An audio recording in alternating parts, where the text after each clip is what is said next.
Le 10 janvier 2010, Mano Solo est mort à l'âge de 46 ans des suites d'une rupture d'anévrisme. CIST après son dernier concert à Paris, en novembre 2009, que l'artiste avait été hospitalisé après plus de 20 ans contre le sida. Ce mardi 10 janvier 2022 marque les 12 ans de la disparition du chanteur, mort après son long combat. Inhumé le 14 janvier au cimetière du Père-Lachaise, sa tombe figure non loin de celle de Claude Cabrol. Sa mort a été soudaine, comme celle de son célèbre père, Cabu.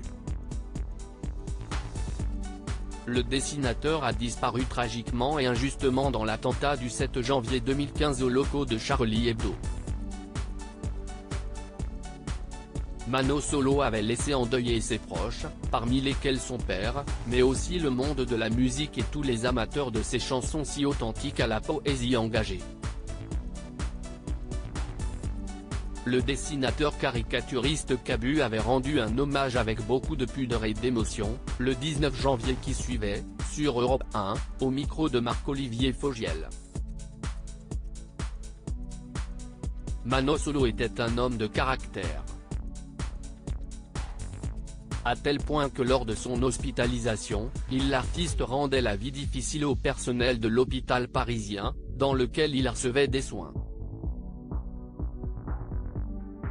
Et CIST ce tempérament bien trempé qui a aussi permis à Mano Solo de se battre jusqu'au bout, comme l'avait précisé son père.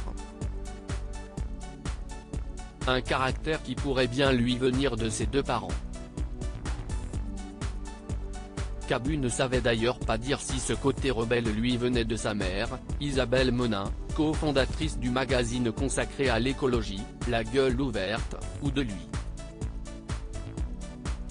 Un statut de fils de pas évident en évoquant son fils, auprès de son ami Patrick Pellou, Cabu était ému mais aussi amusé.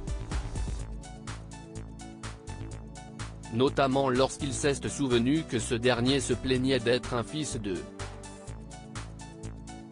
Un statut qu'il ne semblait que peu apprécier. Ce jour, le caricaturiste avait ainsi confié qu'il racontait, « Cabu, il dessine, moi je suis chanteur ». Habité par la musique, il se transformait lorsqu'il montait sur scène. Et si son cœur était un cœur de vieux, selon son père, à cause de la maladie, Mano Solo ordonnait jeune lorsqu'il vibrait avec la scène.